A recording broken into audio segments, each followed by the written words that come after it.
서울의 중심부, 한남동 언덕 위에 자리한 대저택은 언제나 조용했다. 대기업 회장 강도윤의 집은 바닥이 빛나고 창문마다 도시의 불빛이 반사되었지만 그 안에는 어떤 온기도 없었다.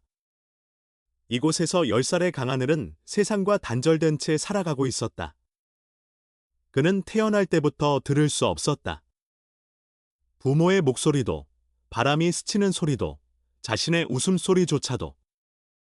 10년 동안 이어진 침묵은 아이의 마음을 닫게 만들었고 그 침묵은 이 집 전체를 감싸고 있었다. 하늘의 방 앞 복도에는 새로 들어온 젊은 가사도우미 이수미가 조용히 걸음을 옮기고 있었다. 그녀는 부산에서 올라와 일자리를 찾던 중 이 집에 고용되었다. 26의 나이에 감당하기엔 인생이 너무 빠르게 변했다. 어머니의 병원비를 감당하기 위해 도시로 왔지만 어머니는 이미 세상을 떠났다. 남은 것은 빚과 마음 깊숙이 새겨진 동생의 기억뿐이었다. 수미의 동생은 어릴 적 뇌염 후유증으로 청각을 잃었다. 병원비를 낼 수 없었던 가족은 그를 집에서 돌봤지만 병은 악화되었고 결국 아이는 아무 소리도 듣지 못한 채 세상을 떠났다. 그날 이후 수미는 조용히 다짐했다. 자신 앞에 또다시 들을 수 없는 아이가 나타난다면 절대 외면하지 않겠다고. 그녀가 처음 하늘을 본 것은 입주 첫날이었다. 거대한 계단 아래 흰색 대리석 바닥에 앉아 장난감 자동차를 일렬로 놓고 있는 아이. 주변에 아무도 없었고 텔레비전도 꺼져 있었다. 그녀는 청소 도구를 들고 지나치려다 문득 멈췄다. 아이의 눈은 유난히 깊고 조용했다. 그는 손끝으로 자동차를 밀며 아주 작은 미소를 짓고 있었지만 그 미소는 금방 사라졌다. 그 순간 수미는 오래전 잃은 동생의 얼굴을 떠올렸다. 아무도 모르는 고요 속에 갇혀있던 어린 시절의 그 표정. 며칠 동안 수미는 아이 곁을 지나칠 때마다 무심히 무언가를 남겼다. 접은 학 한 마리, 금박 포장지로 감싼 초콜릿 한 개, 웃는 얼굴을 그린 메모지 한 장. 처음에는 아무 반응이 없었다. 하지만 어느 날 아침 계단에 놓아둔 초콜릿이 사라져 있었다. 그 옆에는 학 2마리가 나란히 있었다. 하나는 수미가 만든 것이었고 다른 하나는 아이의 손으로 접은 듯 구겨져 있었다. 그날 이후 수미의 하루는 조금 달라졌다. 청소 중에도 세탁 중에도 그녀의 마음 한쪽엔 하늘이 있었다. 시간이 지나면서 하늘은 서서히 달라졌다. 창가를 닦는 그녀의 모습이 비치면 하늘은 창가로 다가와 그녀를 바라봤다. 수미가 고개를 들어 웃으면 그는 조용히 손을 흔들었다. 아무 말도 오가지 않았지만 그 짧은 순간들이 둘 사이의 언어였다. 어느 날 그녀가 실수로 컵을 떨어뜨리자 하늘은 웃음을 터뜨렸다. 소리가 나지 않아도 어깨를 흔들며 웃는 모습에서 처음으로 아이다운 생기가 느껴졌다. 하지만 이 집의 질서는 냉정했다. 관리인은 하늘에게 접근하는 것을 꺼렸다. 어느 날 저녁, 식탁을 닦던 수미에게 집사장 씨가 낮은 목소리로 말했다.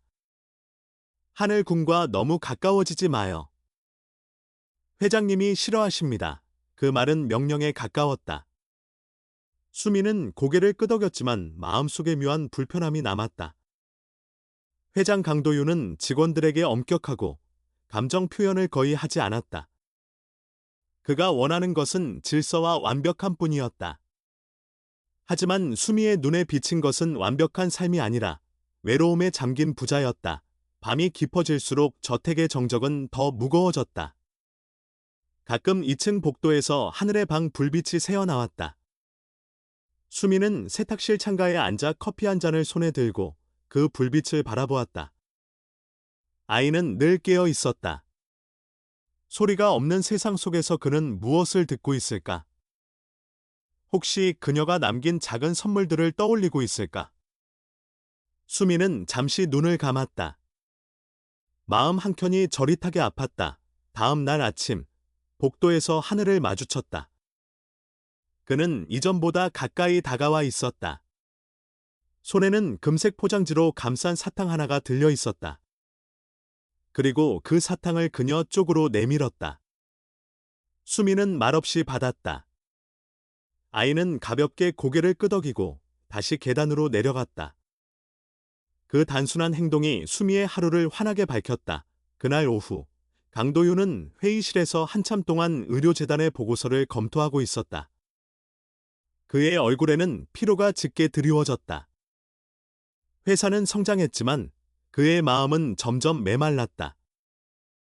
하늘을 위해 세운 재단이 어느새 이익 중심의 조직으로 변해버렸다는 사실도 알고 있었다. 그러나 그는 무력했다. 수많은 서류와 이익, 그리고 자존심이 그를 올감했다. 그 사이 아들은 조용히 커가고 있었다. 해질 무렵 집안이 붉은 빛으로 물들 때 수미는 아이가 창문가에 앉아 있는 걸 보았다. 그는 유리창에 귀를 대고 있었다. 마치 세상의 소리를 느끼려는 듯 수미는 걸음을 멈췄다. 그 모습은 너무 익숙했다. 어린 시절 동생이 비 오는 날마다 창문에 귀를 대던 모습과 같았다.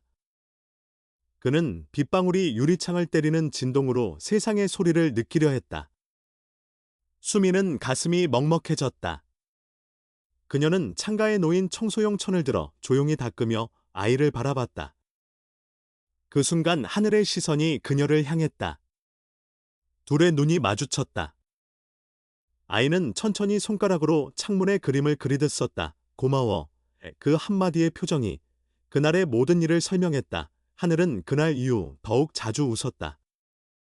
그리고 수미는 점점 더 조용히 그를 지켜봤다. 저택의 공기 속에는 아직 차가운 침묵이 흘렀지만 두 사람 사이엔 미세한 온기가 자라기 시작했다. 아무도 눈치채지 못한 채 그 작은 변화가 다가올 기적의 시작이 되고 있었다. 강도윤은 늘 완벽을 추구했다. 사람들은 그를 냉철한 경영인이라 불렀고 그의 결정은 곧 시장의 기준이 되었다. 하지만 그 화려한 이름 뒤에는 아무도 모르는 고독이 자리했다. 하루의 대부분은 회의실과 전화 속에서 흘러갔다. 그는 늘 바빴지만 그 바쁨이 무엇을 위한 것인지 스스로도 알지 못했다. 하늘이 태어난 날 그는 병실에서 아내의 손을 잡고 울었다. 아이의 울음 대신 침묵이 방 안을 가득 채웠다. 의사는 조심스럽게 청각에 문제가 있습니다 라고 말했다. 그날 이후 그의 삶은 목표를 잃은 듯 공허했다. 그는 세상에서 가장 비싼 장비와 의사를 찾았다. 미국의 전문의, 일본의 연구소, 국내 최고의 병원. 그 어디서도 희망은 들리지 않았다. 매번 돌아오는 결과는 같았다. 회복 가능성 없음. 그래도 그는 포기하지 않았다. 돈이 모든 것을 해결해왔던 인생이었기에 이번에도 가능할 거라 믿었다.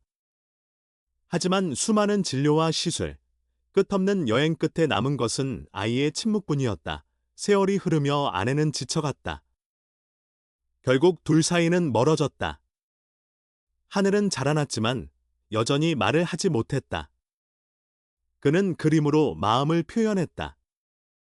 종이 위에는 늘 파도나 새, 혹은 하늘이 있었다.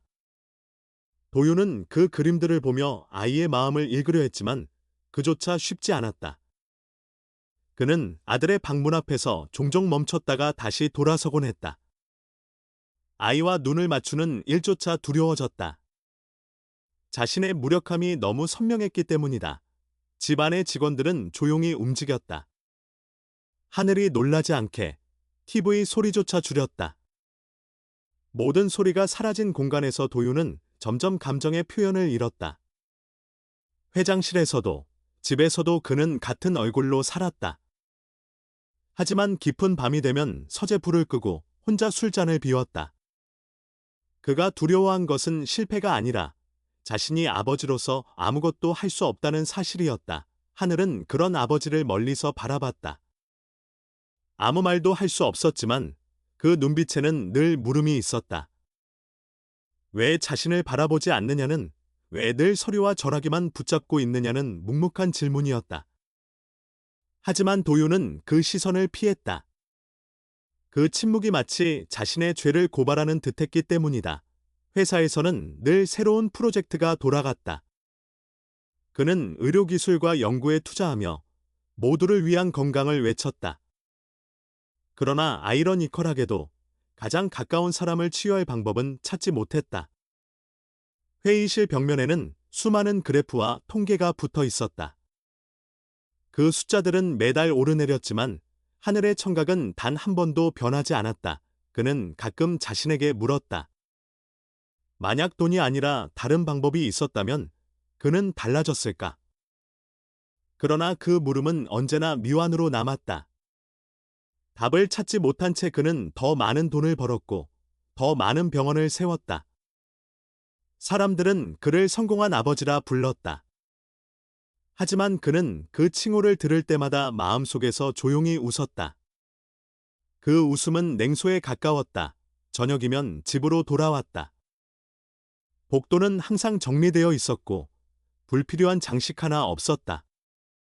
그 완벽한 질서 속에서 그는 이상하게 피로를 느꼈다. 식탁에는 늘 혼자 앉았다. 하늘은 별도의 방에서 식사했다. 식탁 위의 음식은 최고급 재료로 만들어졌지만 입안에서는 아무런 맛도 느껴지지 않았다. 가끔 그는 하늘의 일기장을 몰래 읽었다. 단 한 줄의 문장도 없었고 대신 색연필로 그린 점과 선이 이어져 있었다. 파란색 선은 바다 같았고 회색 선은 바람 같았다.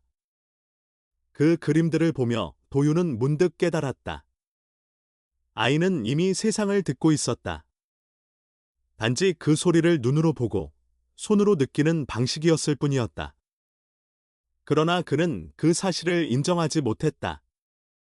아버지로서 무엇인가를 해내야 한다는 강박이 여전히 그를 붙잡고 있었다. 어느 날 비서가 가져온 서류 중 하나가 눈에 들어왔다. 의료장비 개발 지원 사업이라는 제목의 문서였다. 그는 오래전 하늘을 위해 만들었던 재단이 지금은 투자 수익을 목적으로 바뀌어 있음을 알게 되었다. 하늘의 이름을 단 그 재단은 아이의 치료비가 아니라 병원의 수익 구조에 이용되고 있었다. 그는 말없이 서류를 덮었다. 가슴이 묘하게 식어갔다. 그날 밤 도유는 처음으로 회의 일정을 취소했다. 하늘의 방 앞에서 잠시 멈춰 섰다. 문틈 사이로 희미한 불빛이 새어나왔다. 아이는 여전히 깨어 있었다. 책상 위에 앉아 조용히 무언가를 그리고 있었다. 그는 잠시 문 손잡이를 잡았다가 놓았다. 그 작은 행동조차 쉽지 않았다. 결국 그는 아무 말 없이 복도를 떠났다.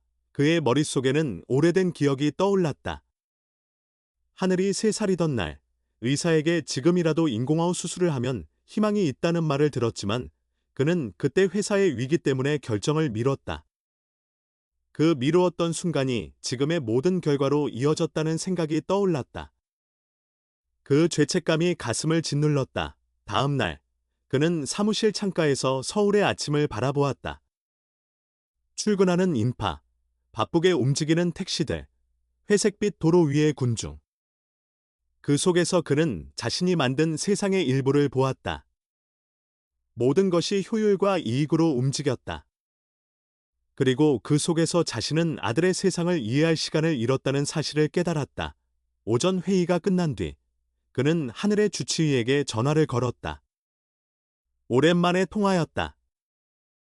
의사는 여전히 같은 대답을 했다. 진전은 없습니다. 더 이상 방법이 없습니다. 그는 전화를 끊고 한참 동안 아무 말도 하지 않았다. 창문에 비친 자신의 얼굴은 낯설었다. 세상에 들리는 모든 소리를 가졌지만 정작 중요한 소리는 듣지 못한 얼굴이었다. 그날 저녁, 집에 돌아온 그는 현관 앞에서 잠시 멈췄다. 안쪽에서 작은 발소리가 들렸고 그 뒤를 따라 수미의 그림자가 보였다. 그녀는 언제나처럼 묵묵히 일하고 있었다. 그 순간 도요는 자신이 이 집의 주인이 아니라 이 침묵의 감옥에 갇힌 또 다른 사람임을 느꼈다. 그가 세운 벽은 아이를 위한 것이 아니라 자신의 두려움을 숨기기 위한 것이었다. 그 밤, 그는 처음으로 잠들지 못했다. 머릿속에 끊임없이 떠올랐다. 만약 내가 아버지가 아니라 회장으로서만 살지 않았다면 그렇게 서울의 새벽이 밝아오고 있었다. 그리고 그 새벽은 곧 한 여자가 한 아이의 인생을 바꿀 날로 다가오고 있었다. 이수미가 강 회장의 집에 들어온 것은 어느 겨울 아침이었다. 구인 공고에는 단순한 가사도움이라고 적혀 있었지만 실제로는 완벽한 침묵 속에서 일해야 하는 자리였다. 면접을 본 날, 관리인은 말이 많은 사람은 오래 못 버텨요라고 단호히 말했다. 수미는 고개를 숙이며 대답했다. 저는 조용한 게 익숙합니다. 그것은 사실이었다. 부산에서 살던 시절, 그녀의 집은 늘 조용했다. 어머니는 병상에 누워 있었고, 동생은 아무 소리도 듣지 못했다. TV 소리조차 꺼둔 채 살아야 했던 날들이 그녀를 조용한 사람으로 만들었다. 동생은 5살 때 고열로 쓰러졌다. 의사는 수술을 권했지만 돈이 없다는 이유로 그 말을 들을 수 없었다. 어머니는 약국에서 빚을 내며 버텼지만 결국 병은 아이의 청각을 앗아갔다. 수미는 매일 손짓으로 동생에게 말을 걸었다. 괜찮아. 내가 들려줄게. 그렇게 손으로, 눈으로, 마음으로 대화를 나누며 자랐다. 하지만 병은 다시 찾아왔다. 그리고 그때는 막을 수 없었다. 동생이 세상을 떠난 날, 어머니는 아무 말도 하지 않았다. 그저 하얀 벽을 바라보며 하루 종일 앉아 있었다. 그 기억이 수미의 가슴에 깊게 남았다. 서울로 올라온 것은 그로부터 3년 뒤였다. 어머니가 세상을 떠나고 빚이 남았다. 수미는 공장에서 일하다 손을 다쳤고 이후 안정적인 일을 찾아 이곳까지 왔다. 강 회장의 집은 크고 정돈되어 있었지만 이상하게 숨이 막혔다. 모든 것이 지나치게 규칙적이었다. 청소 시간, 식사 시간, 정전 시간까지. 하지만 그녀는 묵묵히 그 일상을 받아들였다. 일을 한다는 것은 곧 살아 있다는 의미였으니까 하루는 세탁실 근처에서 아이의 울음소리를 들었다. 그것은 소리가 아니라 숨이 섞인 떨림에 가까웠다. 소리를 들을 수 없는 아이가 울 때 나는 묘한 기척이었다. 하늘은 계단 아래 앉아 있었다. 장난감 자동차를 정렬해놓고 손끝으로 반복적으로 바닥을 두드렸다. 수미는 그 모습을 한참 바라보다 잠시 망설였다. 아이는 그녀의 존재를 인식하지 못한 듯 고개를 숙이고 있었다. 수미는 천천히 주머니에서 종이를 꺼냈다. 어릴 적 동생에게 접어주던 학이었다. 그 학을 계단에 놓고 지나쳤다. 아무 일도 아닌 듯 청소 도구를 들고 다른 방향으로 걸었다. 다음 날, 그 학은 그대로였다. 하지만 그 옆에는 금색 포장지에 쌓인 초콜릿이 하나 놓여 있었다. 그 안에는 아이의 손이 닿은 자국이 남아 있었다. 수미는 조용히 미소 지었다. 그 작은 표시 하나가 그녀의 마음을 흔들었다. 며칠 뒤, 아이가 창가에 앉아 있었다. 수미가 유리창을 닦자 아이는 그녀의 움직임을 바라보았다. 유리에 비친 두 사람의 시선이 마주쳤다. 수미는 잠시 멈췄다가 손끝으로 작게 인사했다. 아이는 고개를 살짝 기울이더니 따라했다. 그 순간 두 사람 사이에는 아무 말도 필요 없었다. 아이는 처음으로 미소를 지었다. 시간이 흐르면서 하늘은 점점 수미의 존재를 기다리는 듯했다. 그녀가 복도를 지나가면 고개를 들어 바라봤고 청소 도구를 옮길 때면 뒤따라왔다. 수미는 그에게 간단한 수화를 가르쳐 주었다. 안녕, 괜찮아, 고마워. 손끝으로 배우는 언어였지만 하늘은 빠르게 익혔다. 그녀는 아이에게 말보다 더 깊은 표현이 존재한다는 걸 느꼈다. 그러나 집안의 분위기는 그 변화를 달가워하지 않았다. 어느 저녁, 식당에서 식기를 정리하던 수미에게 집사가 다가왔다. 하늘 군에게 너무 관심 주지 마세요. 회장님이 예민하십니다. 그 말에 수미는 대답하지 않았다. 그저 조용히 고개를 숙였다. 하지만 그날 밤, 그녀는 잠을 이루지 못했다. 책상 위에 놓인 사진 속 동생의 얼굴이 자꾸 떠올랐다. 아이가 듣지 못해도 그녀는 늘 말을 걸었다. 괜찮아. 내 손을 봐. 그 기억이 하늘의 눈빛과 겹쳐졌다. 그 후로 수미는 조심스러웠다. 하지만 하늘은 그녀를 피하지 않았다. 오히려 더 다가왔다. 아침마다 계단에 그녀가 남긴 종이를 찾아다녔고 오후에는 복도 끝에서 그녀를 기다렸다. 수미는 그 행동이 회장에게 들킬까 걱정됐지만 멈출 수 없었다. 아이가 웃을 때마다 마음 한구석이 따뜻해졌다. 그것은 오래전 잃었던 감정이었다. 어느 날 하늘이 그녀에게 종이 한 장을 내밀었다. 그 위에는 아이의 서툰 글씨로 세 글자가 적혀 있었다. 감사해요. 수미는 그 종이를 두 손으로 받았다. 그 순간 동생이 마지막으로 손짓하던 장면이 떠올랐다. 아무 소리도 없었지만 그 표정 하나로 모든 말을 이해할 수 있었던 시절. 그날 저녁 하늘은 평소보다 일찍 잠이 들었다. 수미는 부엌에서 일을 마친 뒤 잠시 복도를 걸었다. 문틈 사이로 새어나오는 빛이 부드러웠다. 방 안의 작은 책상 위에는 그녀가 접은 학이 여전히 놓여 있었다. 그 옆에는 초콜릿 포장지가 접혀 있었다. 그녀는 그 모습을 보고 조용히 미소 지었다. 다음 날 아침, 관리인은 하늘이 최근 밝아졌다고 말했다. 그 말을 들은 도윤은 잠시 눈썹을 찌푸렸다. 누가 아이에게 뭘 했나? 그는 짧게 물었지만 아무도 대답하지 않았다. 그 질문은 공중에 떠돌다 사라졌다. 수미는 아무 말 없이 식탁을 닦았다. 하지만 마음 한켠에 불안이 스며들었다. 자신이 하고 있는 일이 허락되지 않는다는 것을 알고 있었기 때문이다. 그럼에도 그녀는 멈추지 않았다. 아이의 세상은 너무 좁았고 그 안에 있는 작은 웃음 하나라도 지켜주고 싶었다. 그것이 자신이 살아가는 이유처럼 느껴졌다. 밤이 찾아오면 수미는 세탁실 옆 의자에 앉아 조용히 손가락을 움직였다. 괜찮아. 잘했어. 내일 또 보자. 아무도 듣지 못했지만 그녀는 매일 그 손짓을 반복했다. 언젠가 동생이 그 말을 들었을 거라고 믿었던 것처럼.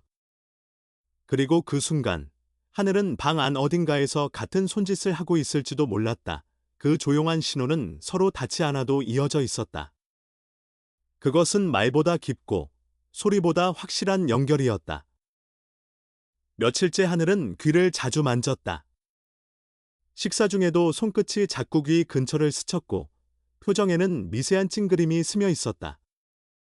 수미는 처음에는 단순한 습관이라 생각했지만 점점 불안이 커졌다.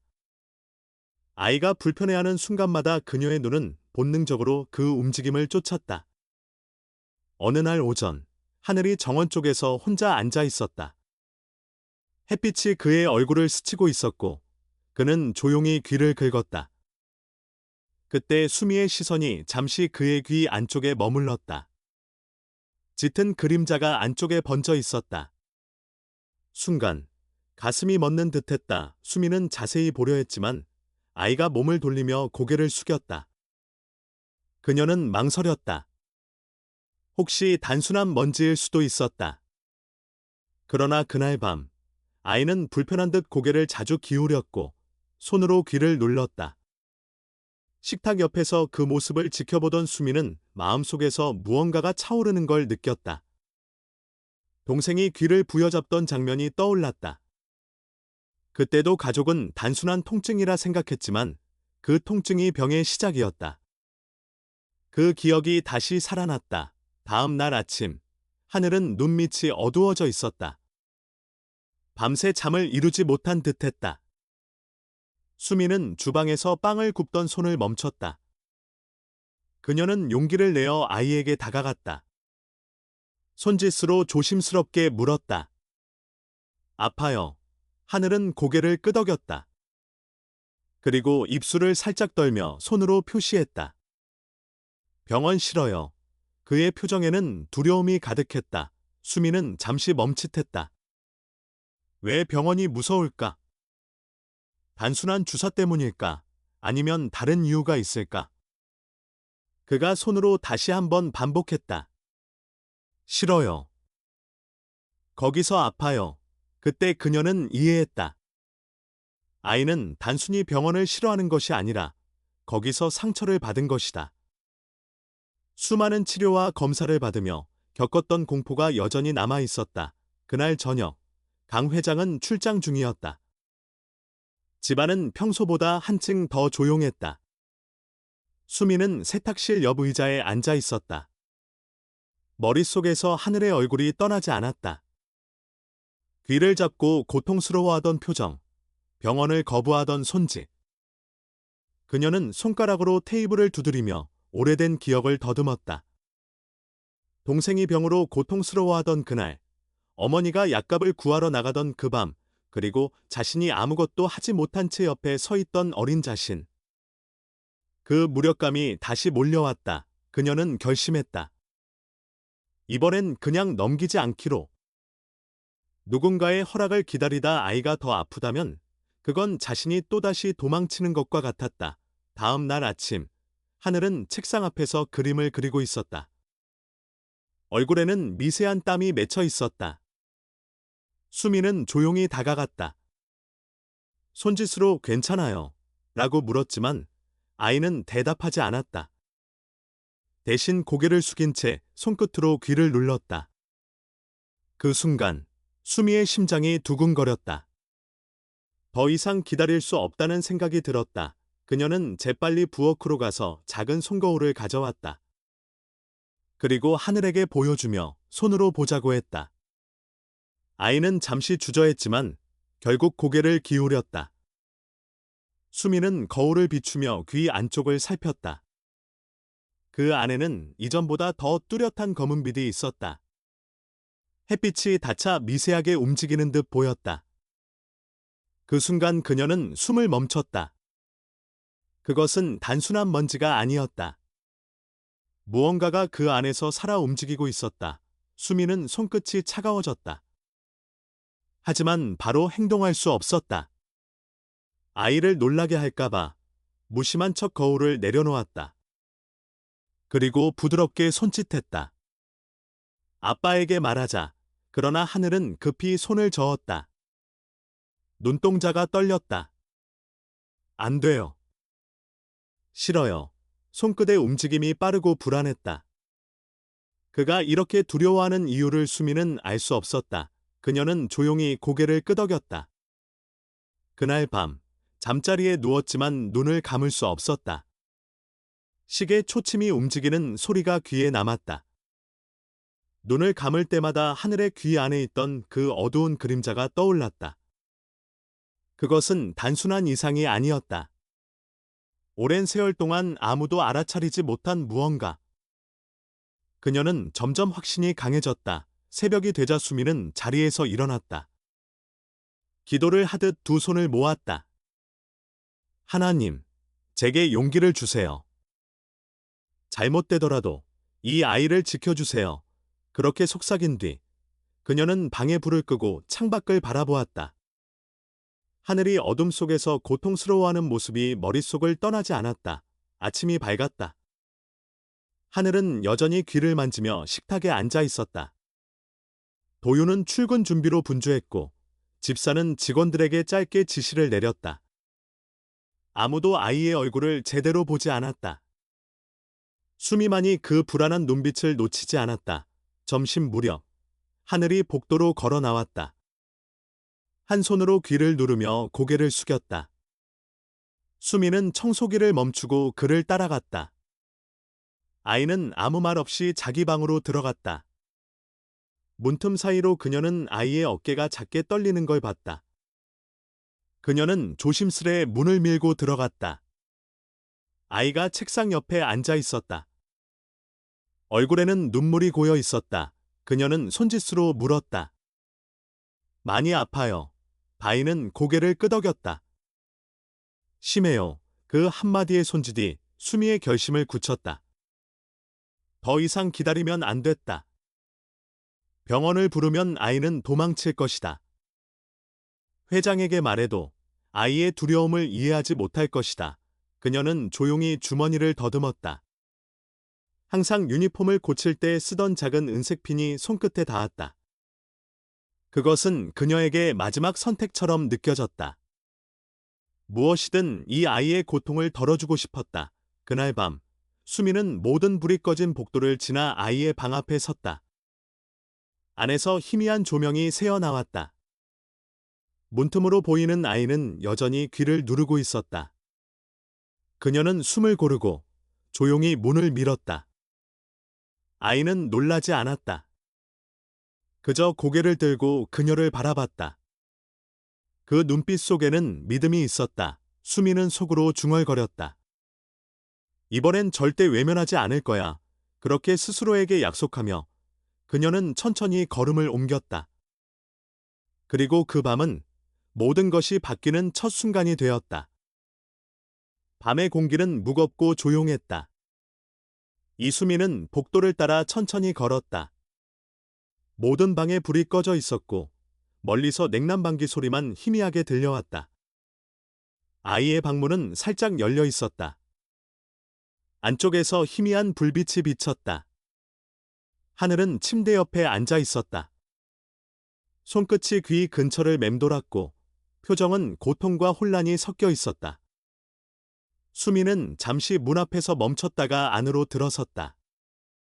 하늘은 고개를 들었다. 그 눈빛은 도움을 바라는 것 같았다. 그녀는 부드럽게 속삭였다. 괜찮아. 내가 도와줄게. 아이는 대답하지 못했지만 눈빛으로 허락을 주었다. 수미는 손에 쥔 은색 핀을 꺼냈다. 그것은 단순한 도구였지만 지금 그녀에겐 마지막 희망처럼 느껴졌다. 손끝이 떨렸지만 멈출 수 없었다. 하늘이 고개를 살짝 기울였다. 귀 안쪽을 조심스레 살폈을 때 어둡고 끈적한 무언가가 안쪽에서 빛을 반사했다. 그것은 살아있는 듯 미세하게 움직였다. 수미는 숨을 고르며 속삭였다. 조금만 참자. 그녀는 핀을 아주 천천히 움직였다. 아이의 눈동자가 커졌지만 입을 다물고 있었다. 공기는 숨이 막힐 만큼 고요했다. 그녀는 손끝으로 그 물질을 살짝 건드렸다. 마치 살아있는 것처럼 반응했다. 순간 심장이 요동쳤다. 하지만 포기하지 않았다. 손끝에 미묘한 저항이 느껴졌고 그녀는 한 번 더 조심스럽게 당겼다. 그리고 아주 작은 촉감이 손끝에 전해졌다. 무언가가 핀 끝에 걸려 있었다. 그녀는 숨을 멈춘 채 천천히 꺼냈다. 검은색의 둥근 덩어리였다. 끈적하고 약간의 움직임이 남아 있었다. 그 순간 시간은 멈춘 듯했다. 하늘의 얼굴에 놀람이 번졌다. 그는 귀를 만졌다. 아무 소리도 들리지 않던 아이가 고개를 들고 주위를 둘러봤다. 그리고 갑자기 아주 미약한 목소리가 공기를 흔들었다. 수미, 그 한마디가 방 안의 공기를 바꿔놓았다. 수미는 순간 아무 말도 할 수 없었다. 자신이 들은 것이 진짜인지 의심스러웠다. 그러나 아이의 입이 다시 움직였다. 이번엔 더 또렷했다. 수미 눈물이 차올랐다. 그녀는 손끝으로 입을 가렸다. 믿을 수 없는 일이 일어나고 있었다. 아이의 얼굴에는 혼란과 기쁨이 뒤섞여 있었다. 그는 귀를 만지며 시선을 옮겼다. 주변에서 들려오는 소리가 처음으로 그의 세상에 들어오고 있었다. 시계의 초침, 전기 소리, 바람의 흔들림. 그 모든 것이 낯설고 두려웠지만 동시에 아름다웠다. 하늘은 눈을 크게 뜨고 주변을 살폈다. 그리고 입술을 움직였다. 소리, 그 단어는 또렷하지 않았지만 분명한 의미를 담고 있었다. 수미는 고개를 끄덕이며 미소 지었다. 그래, 그게 소리야. 그 짧은 순간이 영원처럼 느껴졌다. 그러나 문 뒤에서 미세한 움직임이 들렸다. 수미는 몸을 돌렸다. 방문이 천천히 열리고 있었다. 그곳에 강도윤이 서 있었다. 완벽하게 다려진 셔츠 차림의 그는 무표정한 얼굴로 두 사람을 바라보고 있었다. 공기가 얼어붙었다. 그의 시선이 하늘에게서 수미의 손으로, 그리고 그 손에 쥔 은색 핀으로 옮겨갔다. 낮게, 그러나 단호한 목소리가 흘러나왔다. 무엇을 하고 있었습니까? 수미는 급히 손을 감췄다. 목소리가 떨렸다. 회장님, 아이가 아파서. 그냥 조금. 그의 말이 끊겼다. 도윤의 눈빛이 차가워졌다. 당신이 의사입니까? 허락도 없이 내 아이에게 손을 댔다고요. 수미는 아무 대답도 하지 못했다. 하늘은 갑자기 두 사람 사이를 바라보며 입을 열었다. 처음으로 세상에 닿는 목소리였다. 아빠의 그 한 단어가 공기 속을 흔들었다. 도윤은 그 자리에서 얼어붙었다. 손끝이 떨렸다. 그는 아들의 입을 바라보았다. 지금까지 단 한 번도 들을 수 없었던 단어가, 세상에서 가장 듣고 싶었던 소리가 그에게 닿고 있었다. 하늘은 두려움 속에서도 다시 말했다. 아빠, 그리고 작게 덧붙였다. 화내지 마요. 그 목소리는 약했지만 분명했다. 도윤의 입술이 미세하게 흔들렸다. 그는 한 걸음 물러섰다. 그동안 모든 치료가 실패했고 수많은 전문가가 불가능하다고 단정 지었는데 한 명의 하녀가 몇 분 만에 아이를 말하게 만들었다. 혼란이 몰려왔다. 놀라움이 분노로 변했다. 그는 낮은 목소리로 외쳤다. 무엇을 한 겁니까? 내 아들에게 무슨 짓을 한 거죠? 수미는 눈물을 삼키며 대답했다. 그냥 안쪽에 이상한 게 있어서 빼냈을 뿐이에요. 상처는 없어요. 제발 믿어주세요. 그의 눈은 차가웠다. 이건 장난이 아닙니다. 당신이 한 행동은 위험했어요. 그 목소리에는 두려움과 분노가 뒤섞여 있었다. 그는 하늘을 바라봤다. 아이는 울지도 않았고 그저 귀를 만지며 숨을 고르고 있었다. 그러나 방 안의 긴장은 극에 달했다. 잠시 후 문 밖에서 소리가 났다. 집사가 급히 달려와 문을 열었다. 상황을 본 그는 당황한 표정으로 물었다. 회장님, 무슨 일이십니까? 도윤은 짧게 대답했다. 보안팀을 부르세요. 수미의 얼굴이 하얗게 질렸다. 아니에요. 저는 그 말이 끝나기도 전에 두 명의 경비가 들어왔다. 하늘이 갑자기 소리쳤다. 안 돼요. 그것은 지금까지 그의 인생에서 가장 큰 목소리였다. 하지만 아무도 멈추지 않았다. 경비들이 수미의 팔을 붙잡았고 그녀는 하늘을 바라보며 고개를 저었다. 괜찮아. 그 말은 입술로만 흘러나왔다. 도윤은 아무 말 없이 서 있었다. 그의 얼굴에는 복잡한 감정이 교차했다. 믿을 수 없는 기적 앞에서 그는 여전히 두려웠다. 만약 이것이 잘못된 일이었다면 아이가 다시 다칠지도 모른다는 생각이 그를 올감했다. 그는 단 한 번도 자신이 통제하지 못한 일을 용납한 적이 없었다. 문이 닫히고 발자국 소리가 멀어졌다. 하늘은 바닥에 앉아 울지 않았다. 그저 손끝으로 귀를 만지며 조용히 입을 열었다. 숨이 그의 첫 번째 단어이자 세상이 바뀐 증거였다. 그리고 그 이름은 그 밤, 저택 안의 모든 침묵을 깨어버렸다. 이수미는 보안실의 딱딱한 의자에 앉아 있었다. 손목에는 차가운 수갑이 채워져 있었고 머릿속은 텅 비어 있었다. 조금 전까지만 해도 아이의 목소리를 들었는데 지금은 아무 소리도 들리지 않았다. 복도 끝에서는 경비원들의 짧은 대화가 들려왔다. 그녀는 눈을 감았다. 하늘이 마지막에 외치던 그 목소리가 귀에 남아 있었다. 안 돼요. 그 한마디가 가슴을 계속 울렸다. 그녀는 두 손을 모았다. 제발, 이 아이를 다치게 하지 말아주세요. 한편, 위층에서는 혼란이 이어지고 있었다. 강도윤은 서재를 오가며 전화를 걸었다. 목소리는 떨렸고, 손끝은 미세하게 흔들렸다. 그는 의사에게, 그리고 병원에 연락했다. 지금 당장 구급차를 보내요. 아이를 검사해야 합니다. 집사는 조용히 고개를 숙였다. 아무도 회장의 명령에 이의를 제기하지 않았다. 잠시 후 구급대원들이 들어왔다. 하늘은 들것에 실렸고 아버지는 그 곁을 지켰다. 수미의 이름이 복도에 울렸지만 도윤은 그 소리를 듣지 못한 듯 했다. 차가 병원으로 향하는 동안 하늘은 낮은 목소리로 말했다. 아빠, 수미는 나쁜 사람 아니야. 그 말이 들렸을 때 도윤은 순간 고개를 돌렸다. 하지만 대답하지 않았다.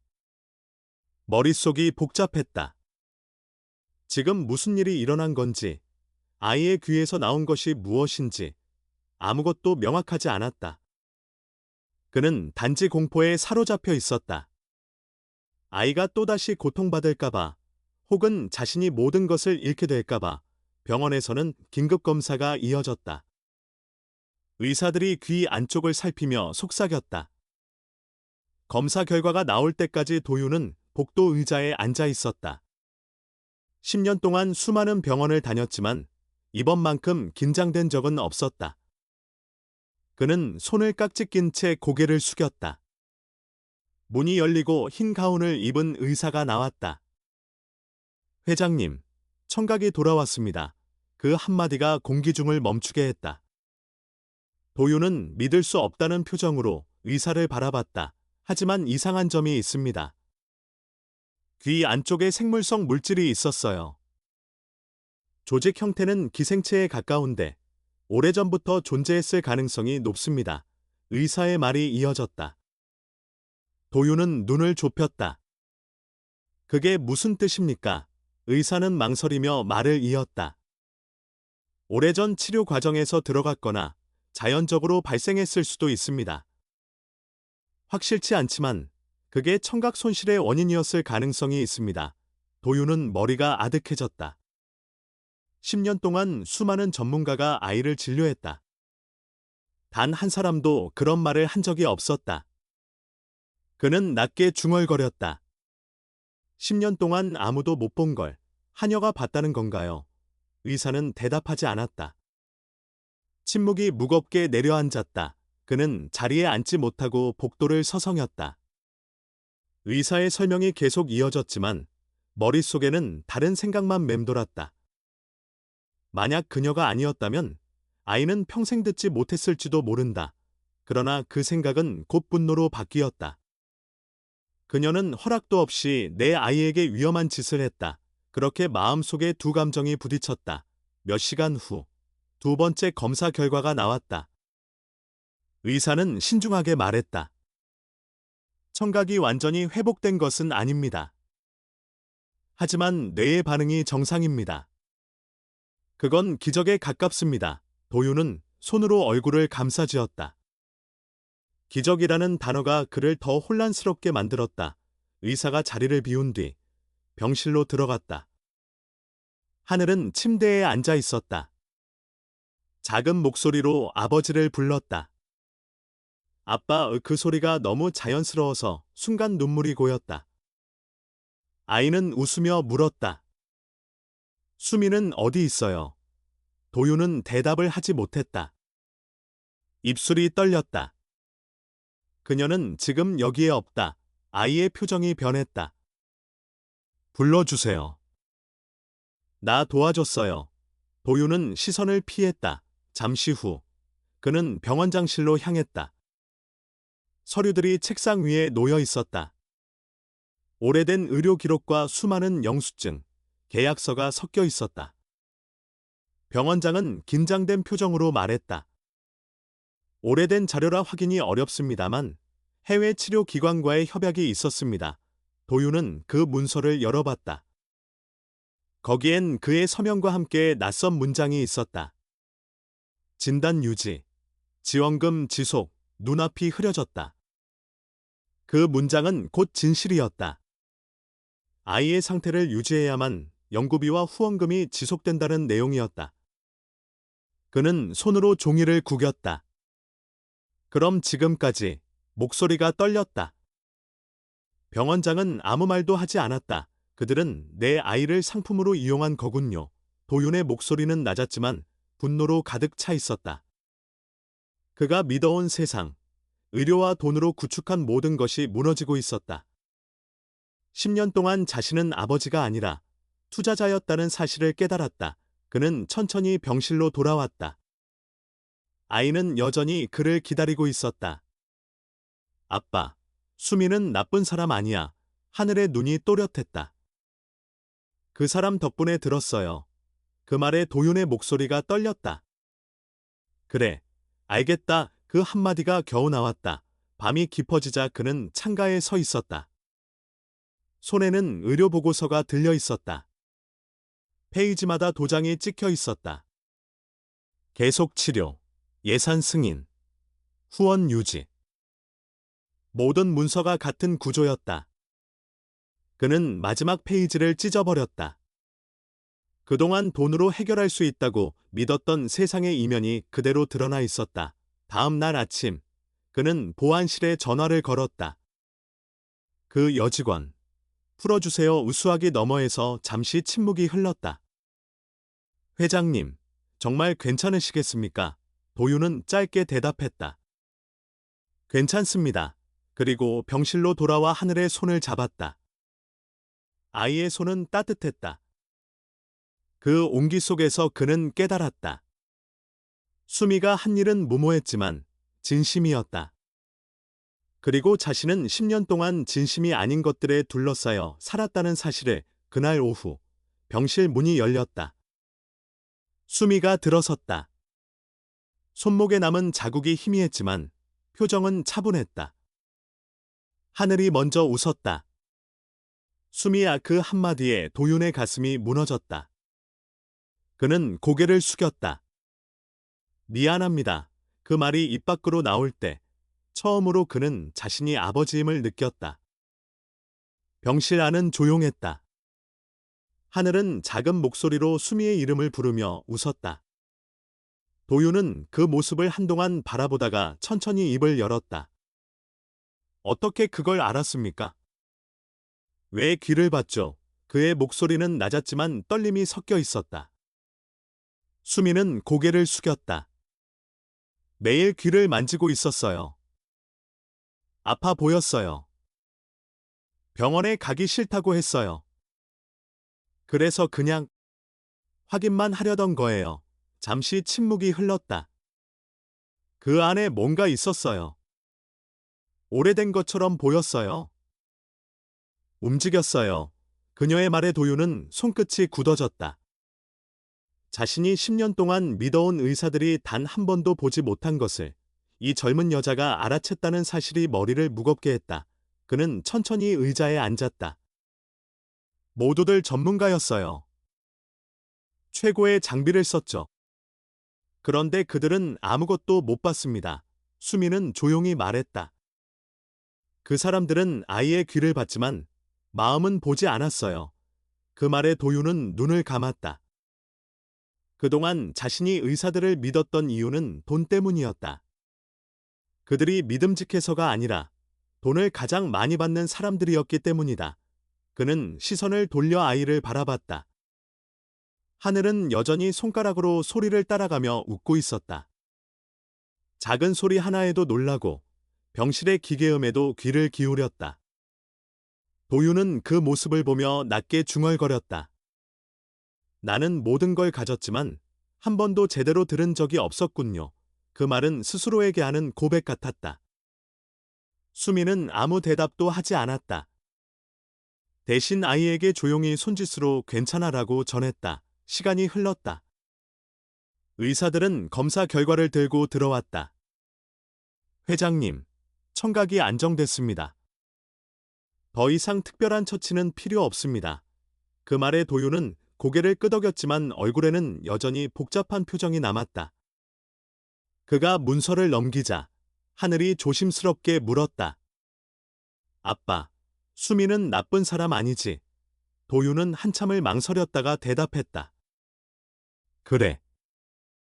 그 사람은 내가 다시 세상을 듣게 만든 사람이야.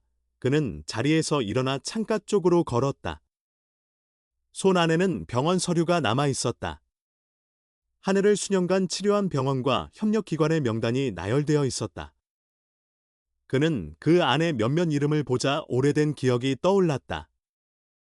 어떤 병원에서는 진단 결과를 미리 작성해왔고, 또 다른 곳에서는 추가 연구비 지원 필요라는 문구가 있었다.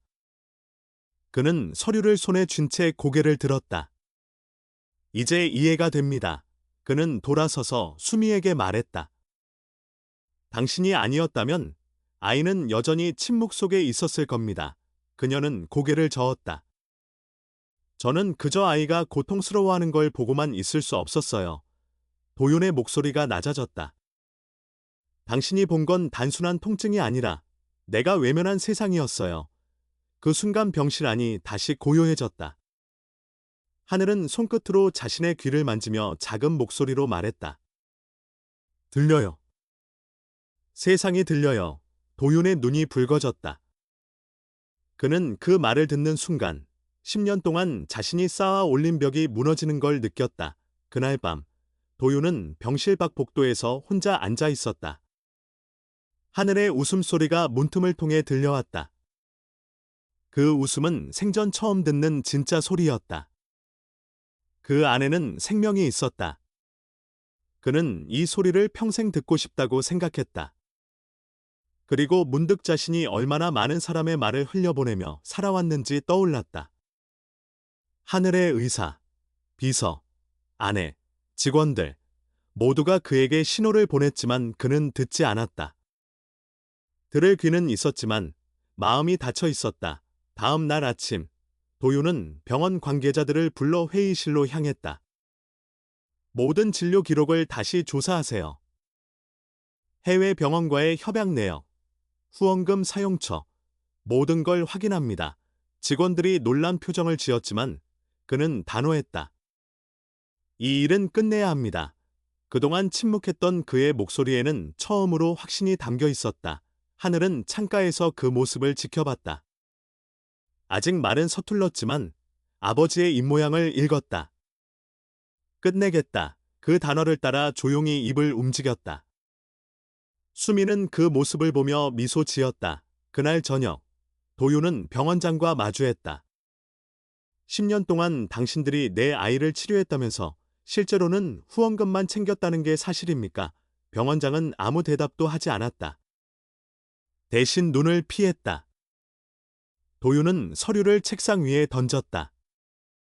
이건 단순한 실수가 아닙니다. 이건 범죄입니다. 목소리는 낮았지만 분노가 가득했다. 회의가 끝난 후 그는 다시 병실로 돌아왔다. 하늘은 피곤한 듯 졸고 있었고 수미는 옆에서 조용히 앉아 있었다. 도윤은 낮게 말했다. 모든 걸 밝힐 겁니다. 그리고 다시는 이런 일이 없게 만들 겁니다. 수미는 고개를 끄덕였다. 그게 아이를 위한 길이에요. 밤이 깊어지자 그는 병실 안에서 하늘의 손을 잡았다. 미안하다. 아빠가 늦었어. 아이는 천천히 눈을 떴다. 괜찮아요. 나 이제 들으니까. 도윤은 웃음을 지었다. 그 한마디에 모든 후회가 담겨 있었다. 병실 불이 꺼지고 세 사람은 말없이 앉아 있었다. 10년 동안 이어진 침묵의 시간은 끝나가고 있었다. 도윤은 마음속으로 다짐했다. 다시는 이 세상의 소리를 잃지 않겠다고. 그리고 그 다짐은 곧 세상을 향한 약속이 되었다. 며칠이 지나자 병원 복도에는 기자들과 카메라가 모여들었다. 강도윤이 직접 기자회견을 연다는 소식이 전해졌기 때문이다. 그는 단정한 정장 차림으로 연단 앞에 섰다. 플래시가 터졌지만 그는 눈을 피하지 않았다.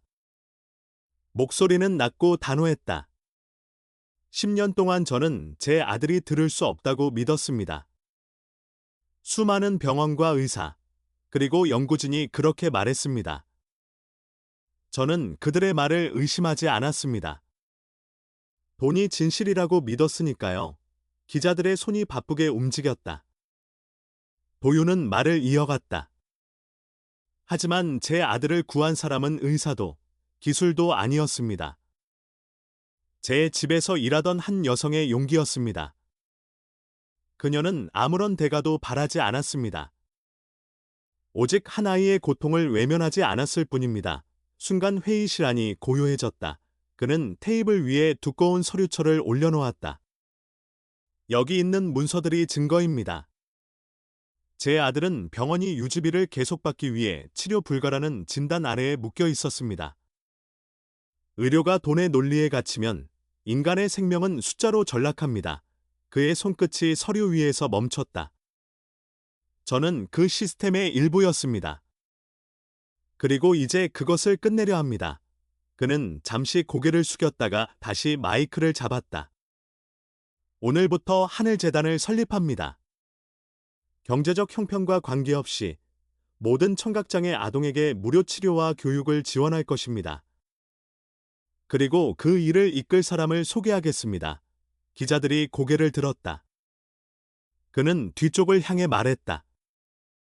이수미 씨, 앞으로 나와 주세요. 사람들의 시선이 한 곳으로 모였다.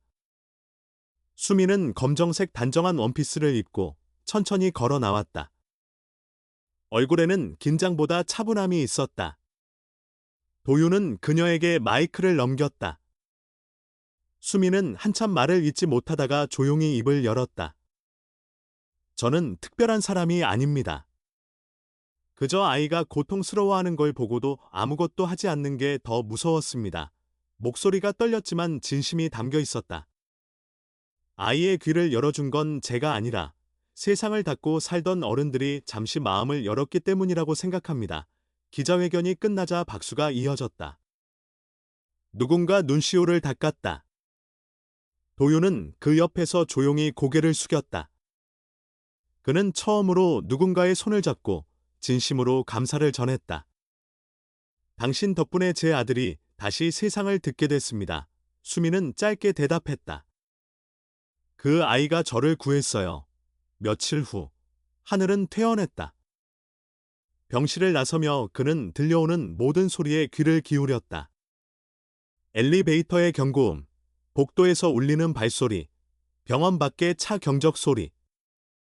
모든 것이 낯설지만 신기했다.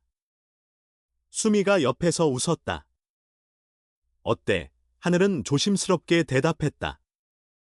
소리들이 다 살아있어요.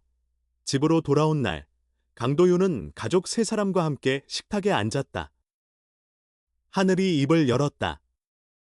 아빠, 이제 조용한 게 싫어요. 도윤은 미소를 지었다.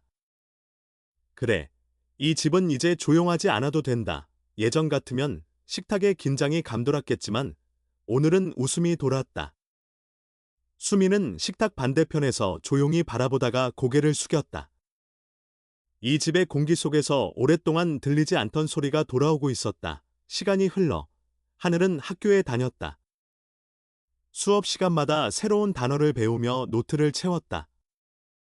처음에는 더듬거리던 발음이 점점 자연스러워졌다. 선생님이 칠판에 감사라는 단어를 쓰자 그는 작게 미소 지었다. 그 단어의 뜻을 누구보다 잘 알고 있었기 때문이다. 도윤은 재단 일을 직접 챙겼다. 처음에는 언론과 기업의 시선이 부담스러웠지만 곧 일에 몰두했다. 병원과 계약을 끊고 새로운 시스템을 세웠다. 이곳에서는 돈보다 사람이 먼저입니다. 그의 말은 예전과 달랐다. 사람들은 그를 냉철한 회장이 아닌 변한 사람으로 기억하기 시작했다. 어느 날 저녁, 도윤은 사무실에서 문서를 정리하다가 한 장의 사진을 꺼냈다. 병원에서 찍은 하늘의 첫 웃음 사진이었다. 옆에는 수미가 있었다. 그는 한참 그 사진을 바라보다가 핸드폰을 들었다. 하늘, 지금 뭐 해? 아들의 목소리가 들려왔다. 아빠, 수미 누나랑 단어 공부해요. 오늘은 사랑 배웠어요. 도윤은 말없이 웃었다. 그리고 천천히 말했다. 좋은 단어다. 평생 잊지 말아라. 며칠 뒤, 세 사람은 재단 개소식에 함께 참석했다. 아이들이 귀에 보청기를 착용하고 음악을 들으며 손뼉을 치고 있었다. 그 소리를 들은 하늘은 눈을 반짝였다. 도윤은 그 모습을 바라보며 수미에게 말했다. 저 소리가 세상에서 제일 비싸고 제일 값진 소리네요. 수미는 고개를 끄덕였다. 돈으로는 들을 수 없는 소리죠.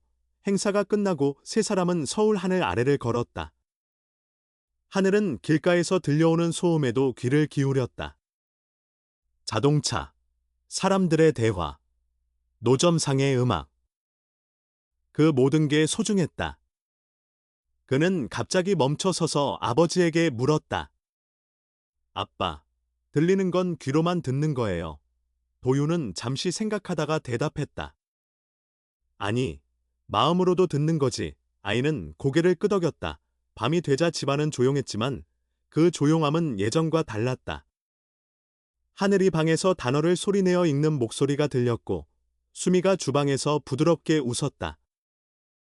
도윤은 거실에서 서류를 덮었다. 창밖에서 불어오는 바람 소리가 들렸다.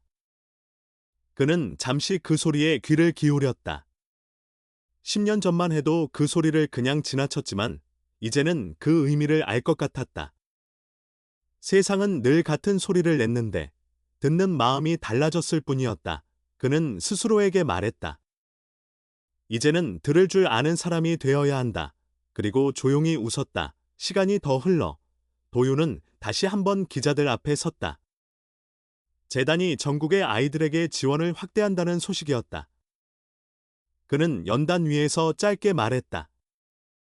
귀로 듣는 사람은 많지만 마음으로 듣는 사람은 적습니다. 우리 사회가 필요한 건 기술이 아니라 서로의 목소리를 들으려는 마음입니다. 그의 말은 간단했지만 많은 이들의 가슴에 남았다. 그날 밤 하늘은 잠들기 전 노트에 한 줄을 썼다. 사람은 들을 수 있어서 행복한 게 아니라 누군가 내 이야기를 들어줄 때 행복하다. 그 문장은 조용히 닫힌 방 안에서 세상 어느 곳보다 깊은 울림을 남겼다. 오늘 이야기 끝까지 함께해 주셔서 진심으로 감사드립니다. 오늘의 이야기는 단순한 기적의 이야기가 아니라 우리가 얼마나 쉽게 마음의 소리를 잊고 살아가는지를 돌아보게 하는 시간이었습니다. 돈이나 지식으로는 채울 수 없는 따뜻한 마음, 그리고 누군가의 고통에 귀 기울이는 용기가 세상을 바꿀 수 있다는 것을 다시 한번 느낄 수 있었습니다.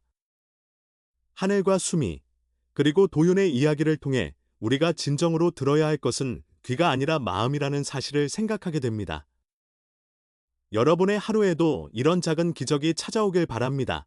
이야기를 들으며 느낀 감정이나 생각이 있다면 아래 댓글로 나누어 주세요. 여러분의 한마디가 또 다른 사람에게 위로가 될 수 있습니다. 그리고 저희 채널을 응원하고 싶으시다면 좋아요를 눌러주시고 구독으로 함께해 주세요. 여러분의 관심이 저희에게 큰 힘이 됩니다. 앞으로도 진심이 담긴 이야기, 마음을 움직이는 이야기를 전해드리겠습니다. 끝까지 함께해 주신 모든 분들께 진심으로 감사드립니다.